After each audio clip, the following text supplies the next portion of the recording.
Today, it is my incredible pleasure and honor to introduce Audrey Niffenegger. I could make my job easier by saying she hardly needs an introduction, but I want to tell you about her previous work for one simple reason. I think most people know her as the author of Time Traveler's Wife and her Fearful Symmetry. And yet she's not simply a writer. She's also an artist, and her latest book, Raven Girl, is a visual novel in which the story is told through both words and images. Ms. Niffenegger attended School of the Arts Institute of Chicago and also received an MFA from Northwestern University's Department of Art Theory and Practice. In 1994, she was one of the co-founders of the Columbia College Chicago Center for Book and Paper Arts. She's now on the faculty of the Columbia College Fiction Writing Department. I would also like to say that her work is currently on exhibit at the National Museum of Women in the Arts. We have a couple of books that were published in conjunction with this exhibit at the register, so if you're interested, pick one up. And since you're in DC, you should go see the exhibit yourself. Ms. Niffenegger's first visual novels were actually printed and bound by hand in editions of 10, and 2 of these, The Adventurers and 3 Incestuous Sisters, were later published commercially. Other ones included The Spinster and Poisonous Plants at Table. I'm quite actually glad that they're available commercially now, because that gives us the opportunity to have her here at the bookstore. And her Raven Girl is the latest one, and it's beautiful and magical. And here to talk about the book, please welcome the incredibly talented Audrey Niffenegger. First of all, thank you and welcome. Politics and Prose, as you guys, I'm sure, don't need to be told, is one of the great American indie bookstores, and so it's always a great pleasure and honor to be here. The book that I came to talk to you about, Raven Girl, is the result of a lot of different collaborations, and it came into being because back in about 2005, I got an email from a man I didn't know whose name is David Drew. And later when I met David, I understood this better. But this first email, if you can imagine writing an email to a total stranger, this first email was about 2 feet long. And David's just incredibly sociable and chatty and wonderful, and, you know, just wanted to say everything he had to say. And so I got this slightly crazy looking email from David. And what he had to say in this email was that he had been given one of my picture books, The 3 Incestuous Sisters, as a birthday present by his wife. And David is a former principal dancer with the Royal Ballet in London. And he had looked at this and thought, oh, that would make a great ballet. And he's in his 70s now, and so he no longer dances, but what he does is he looks out for things that should become dances. And so he had gotten in touch to tell me that he thought we should make a ballet. And so after reading through this, I thought, oh, what a lovely person, what a nice idea. And so the next time I was in London, I got together with him. The reason I was in London was because I was writing my second novel, which is set in Highgate Cemetery in London, and so I was there all the time anyway. And so I met David, and he turned out to just be the loveliest, kindest, most interesting person ever, who just happened to be able to take me into all the nooks and crannies of the Royal Ballet. Whenever we happened to get in the mood, we would just go to rehearsals and watch the most astonishing dancers working with the most amazing choreographers, and just sort of seeing how it all worked. And I had been up front with him that I didn't know a thing about dance. Super extra ignorant about dance. And so what he was doing was partially trying to clue me in, trying to teach me how that world works, how a dance is made from nothing. But also who all these people were, their relationships, the sorts of dancers and sorts of choreographers that they were. And I would say we probably spent about 5 years just kind of aimlessly hanging around together and collaring people in the cafeteria and just, you know, making a nuisance of ourselves. And what David was doing was trying to find the right combination. He was trying to find the right choreographer who might be interested. And eventually the person who he introduced me to, who turned out to be the right person, was Wayne McGregor. And I don't know how many of you take an interest in dance. Any show of hands here? Okay, one person who knows something about dance in the audience. So Wayne McGregor is, he's the resident choreographer at the Royal Ballet, and therefore has access to all kinds of magical things that he just has at his command. And Wayne is really a very interesting person and has taken a lot of inspiration from the visual arts, as well as just, he made a ballet which is rather obliquely about the London bombings when Russell Square and King's Cross were bombed. But he's also done a magical piece that uses Edward Muybridge's photographs of animal locomotion, and he's done all kinds of stuff. And when I was introduced to Wayne, what he said was, well, let's work together. Let's make a story ballet. And I said, oh, great. What kind of story do you want? And he said, well, I'd like a new fairy tale. And I thought, oh, fantastic. And then I thought about it for a while and realized that that's easier said than done. So I started to read and reread lots and lots of fairy tales, the Grimm's fairy tales, Hans Christian Andersen, and people like Angela Carter who work with fairy tales and have done modern, often feminist takes on the fairy tale. And I started reading all sorts of things critics had to say about what a fairy tale is, how it works. And certain things became clearer the more I read. One of them is that fairy tales often involve transformation. And if you think for a second about whatever your favorite fairy tale is, it might involve someone being turned into something else. It might involve a girl who's a sort of servant being allowed to go to the ball and having coaches made out of pumpkins and footmen made out of mice. And, you might be a mermaid who gets to have legs, but you lose your tongue and you get transformed here and you get transformed there. And so things are very fluid in fairy tales. Things are always becoming something else. The other thing that was interesting to me about fairy tales is that when you go back really far, the really old ones, they often don't have that happy ending. Things often don't go well. Things go horribly wrong, in fact. And so that was a little bewildering because, of course, I grew up on Disney. So I thought, oh, well, all right, that's interesting. That could happen, because one of Wayne's other ideas about the kind of story he wanted a dark fairy tale. And if you know my work at all, that was easy. I didn't have to research that. So the idea of fairy tale kind of percolated with me for a while, and I realized that I had a character sitting around kind of in a drawer, as it were. Not a real drawer. Somebody asked me recently, do you have a real drawer where you put these things? No. A drawer in my head, a neurological drawer. What I had was a character who'd been sitting around without anything to do for a very long time. And this character was a girl who sincerely believes that she's really a bird. And what she wants more than anything is to become more bird-like. She wants wings. She wants to fly. This character was inspired by an article I read in the magazine Harper's years and years and years ago, probably in about 2001 or 2. And that article is called Dr. Daedalus. You can look it up on the internet. It's by Lauren Slater.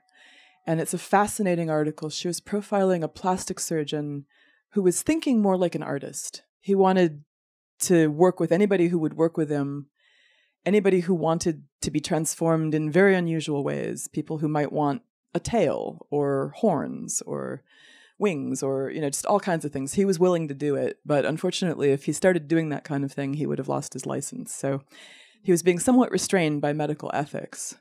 But of course, fast forward to 2013, there are people undertaking these kinds of body modifications. There's an artist named Orline who's French, she has so modified herself that she looks like an anime character. She no longer really looks quite human. So I think, it was really weird thing to think about back in 2001 or 2, not so strange anymore. But it had given me this idea of what kind of person would want to be that doctor's patient.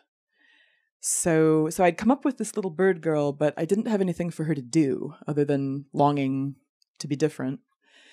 When Wayne asked me for a fairy tale, she came to mind because she suddenly seemed like the kind of person who would be in a fairy tale. She longed for transformation. And so I talked to Wayne about it, and he said, oh, yes, of course, that sounds wonderful, because, of course, ballet has this long tradition of birds. you've got Swan Lake, you've got the Firebird. And so birds in ballet just seem very natural. So I went off and wrote this story and sent it to Wayne, and he said, oh, well, that's all very well, but you're going to get rid of that, right? You're just going to have pictures. And I said, oh, of course I am, sure. Wayne very much liked my aqua tints. He had seen The Adventuress, and he had seen The Three Incestuous Sisters, and one of the things he liked was just the texture and the sparseness and the way the images kind of had a lot of room to imagine what might be going on. And so for him, what he was really looking for was not a really detailed, psychologically textured story. What he wanted was the strangeness and the open spaces of the images. And he told me around that time, oh, by the way, we're going to premiere this on May 24th, 2013. And I said, oh, of course we are. Yes, certainly. And so then I went to Abrams, who published all my art books, and I said, so, right, so if we wanted to have this exist, this book, by the end of May next year, when would I have to turn everything in? We were having this conversation in, June, I think. Yeah, this is Ken Gerlev, who's my studio assistant, and who had to put up with a lot of this. So yeah, we had this meeting, Ken and I, where we went and we showed what we had so far, and my editor said, oh, well, let's just look into that. And she said, well, yeah, your deadline is 12 weeks from now. And I said, oh, my, because The Adventuress took 2 years to make, and The Three Incestuous Sisters took 14 years. And so I thought, oh, well, cool, that'll just be wild. So we came home from New York, and we just hit the studio running, and I'm sure I've broken all sorts of labor laws, because we were in the studio morning till night. And so what emerged when we got to our deadline, we had made 21 images. And one thing that you probably don't think about very much unless you yourself are an artist who's trying to tell stories with images is that you need a lot of images to tell a story of any complexity. So the fewer images there are, the simpler the story has to be. And so because we had 21 images, we had enough images to create this kind of mental space that Wayne was looking for, but we didn't have enough images to dispense with the words. And so what we ended up with in the end was an illustrated story rather than a graphic novel. And when I showed it to Wayne, he was like, oh, well, yeah, but the words are going away, right? And I'm like, no. I said, the words are going away when you put it on stage in the ballet. And he said, oh, so the ballet is the graphic novel. And I'm like, exactly. So we agreed that the ballet was the graphic novel and everything was cool.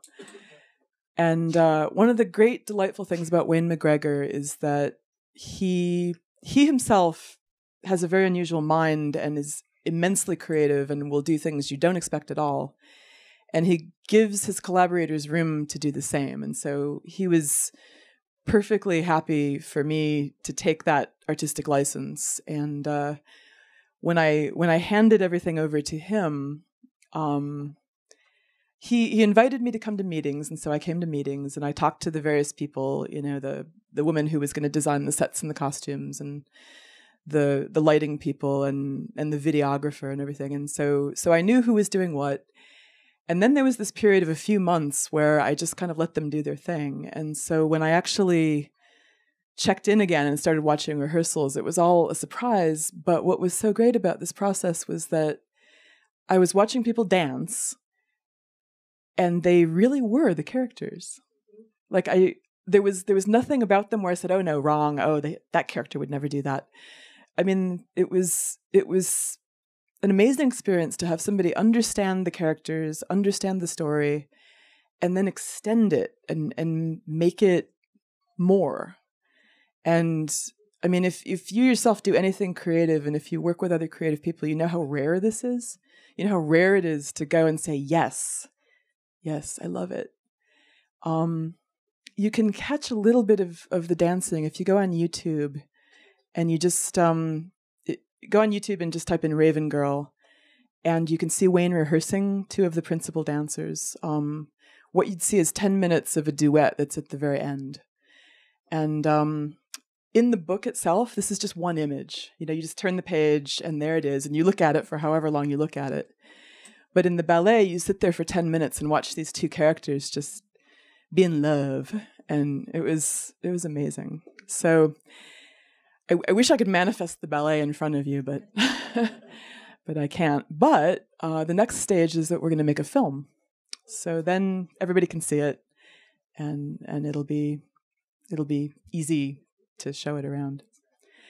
So the book itself is not very long in terms of words. They've been touting it as a novella, which is probably stretching it a bit. It's really a short story with illustrations, but I hope that as much as any novella or novel that after you look at it, it'll give you a lot to think about. The things I've tried to pack into it, I hope they resonate for people in a time period where people are not necessarily, our identities are maybe not as fixed as we used to think they were. You know, you yourself are transforming whether you try to or not. And so part of what's built into the book is I hope, connections to various contemporary issues, both personal and political. So somebody the other day, I was giving a lecture at the National Museum for Women in the Arts about my work, and I was showing slides, and somebody came up to me afterward and said, "I love how you don't tell us anything about the images." And I was like, "Uh-huh." And of course, you wouldn't think that would be the goal if you were giving a slide talk, but part of what I try not to do is kill the thing by telling you more than you need to know. I take it because it's the ballet that you're doing, there won't be a narrator with the story. Or will there? Actually, that's a great question. Thank you for that question. So in addition to the film, we're going to make an enhanced EBook. And we're going to try to take the EBook thing as far into crazy outer spaceness as we possibly can. Abrams, the publisher, said, "Oh, let's do an EBook." And I said, "Well, what do you want to do with the EBook?" And they said, "Well, you turn pages." And I'm like, well, what if there was video, and what if there was the music and this and that and the other thing? And so the text will be in the EBook, and there will also be dancing in the EBook and probably animation in the EBook. So that's a chance for us to do something different from the film that's still tied to the text. So yeah, of course the text is in the book too. I was sort of excited about the fact that you might be trying to put the narration and use it like music. What they did was they projected just a few sentences of the text as video, and it was animated when they did the dance. But I think Wayne at the beginning didn't know how much text he was actually going to use, because I think at some points he thought he might lean on it more heavily. But of course, one of the traditions of ballet is that you make it happen through action rather than resorting to text. It seems like a bit of a crutch in that world for them. Do you still handprint any other books of yours? Like, are you planning on doing any that are not commercially produced? I still do. I haven't done it with this one just because we produced it at pretty much the speed of sound. So with this one, what we did do is we made editions of all the prints, and I'm collecting a few of them in portfolios, but mostly we're letting people buy the prints individually. But in the future, I'm sure I will, just because it's such a pleasure to do it. There's something about controlling every aspect of the project that's really delightful. Even though I just had a fantastic collaboration, I'm still a control freak. Yeah. Is there any plans of bringing the ballet to a wider audience, like on tour? Yeah. Because nothing is for sure, I can't say, but Wayne is talking to an American company, who hopefully will tour it. And do you see these types of projects going wider? Because I know like Stephen King and John Mellencamp are collaborating together, and they have a musical that they've developed, The Brothers of Darkman County, I believe that's what it's called. But they took a story and combined it with music, and so I just see that as a very interesting trend, kind of. Yeah. Well, of course, part of it, I think, is if you're a writer, an artist, you spend all this time by yourself in the studio. And it's just kind of cool to get out there and do Work these with other collaborative people. things, especially when people are working at an amazing high level. So I can completely understand the Stephen King, John Mellencamp attraction. Yeah. I'm collaborate. Well, it's too early to call it a collaboration. I'm hoping to collaborate on an opera based on the Three Incestuous Sisters. Ooh, that'll be nice. So yeah, the other project eventually, it's going to take a while, is to make a movie out of my second novel, Her Fearful Symmetry, which we have not sold the rights to, so we're going to do it ourselves, which is a lot more laborious than just handing it over to somebody. The Time Traveler's Wife is such an intricate novel, like a puzzle, and I was wondering like what your writing process was like for that, if you don't mind my asking about something you wrote 10 years ago. I mean, do you outline, or did you just sort of write through the story, or That project took almost 5 years, and at the very beginning, what I had was the ending. So I wrote a couple of scenes that in the actual book are the last 2 scenes. Yeah, I did outline. The plot's really simple, you know? It's the order that it's presented in that gets complicated. And so at the beginning, I didn't know what order I would show everything. But I had a basic idea of the sorts of things that would happen to Henry and Claire. I made a few major... I changed my mind about a few things in the middle of writing it. Originally, they were never going to have a child. They were just going to be very, very discouraged. And in the middle of writing that, I thought, man, I can't even take this myself. I don't even want to be here for this. And so I thought, well, really, they'd better have a kid. So I made up a baby, and they got to have her. But yeah, most of the time, I had a plan that I knew fairly early on. But yeah, you could probably read that novel on shuffle, I think, and it would sort of work, maybe. I haven't tried it, but yeah. All right. Thank you. Thank you. You did a lot of reading of the classics, Grimm and Hans Christian Andersen, for getting ideas or trying to provoke the brain for Raven Girl. But I think all of your, as the ballet company discovered, you have a love for the fantastic and the fairy tale, and just the idea of what if this were true, what would then happen. And so apart from the classics, is there anybody who you particularly love to read, or artists who you love to look at, that you could share with us, that we may be new to us? Well, I don't know how new, because I imagine you read quite a bit, but a couple of years ago I was in Memphis, and I was at Burke's bookstore, and one of the owners of Burke's did that great thing where she just handed me a book, and she's like, "You're going to love this."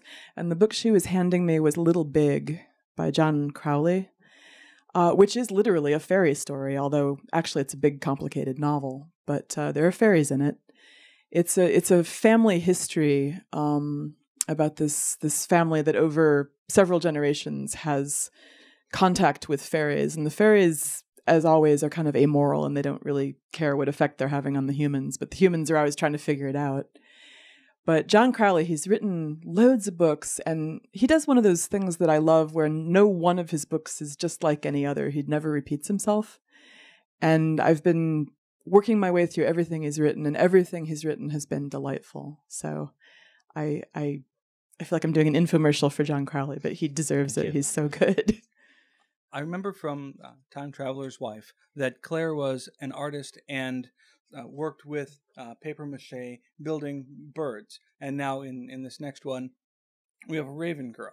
Mm-hmm. There's some imagery there for you. Can you tell us about that? With what do the birds represent? What does flying mean? Is there something more there? Yeah, I probably can't nail it down for you and say the birds represent this and here's what flying means, but it does seem to be such a universal human longing, at least in dreams. I don't know how many people here dream about flying or levitating or, yeah. So obviously there's some part of our brain that is connected way back there in evolutionary way back land. It's funny because when I was writing Claire, when I was inventing Claire, I was at the beginning of founding with a bunch of other people the Book and Paper Center in Chicago at Columbia College, and I was surrounded by paper makers, and I loved what they were doing. I mean, I don't do it very well. I'm not talented in that direction. It involves getting very wet and being covered in pulp all the time. But anyway, I thought, oh, that's a great idea. You know, that's such an amazing thing. And here I am learning all about it. And so I can probably render this convincingly. And when I was thinking, well, what should her art be like? I'm like, well, let's make it different from mine so people don't confuse us. Not that people are convinced that Claire is a self-portrait. She really was never meant to be. But anyway, in my mind, papermaking was something very remote from printing, which is what I do. And I thought, well, I'll have her do everything about birds, because to me it was fascinating, but not at the time something I had worked with myself. And so I thought I was giving her all this territory that I would never need or want, which turned out to be wrong. But in the context of the book, it seemed like the right thing to do because she's married to somebody who's constantly fleeting away. And it seemed like this bird metaphor should belong to her. She should have something of that. And of course, a large part of what Claire has is longing and the desire for something that's absent. And so to me, the whole idea of flight and birds seemed like it would be apt for her. Okay, well, thank you all so much. It's really been a pleasure.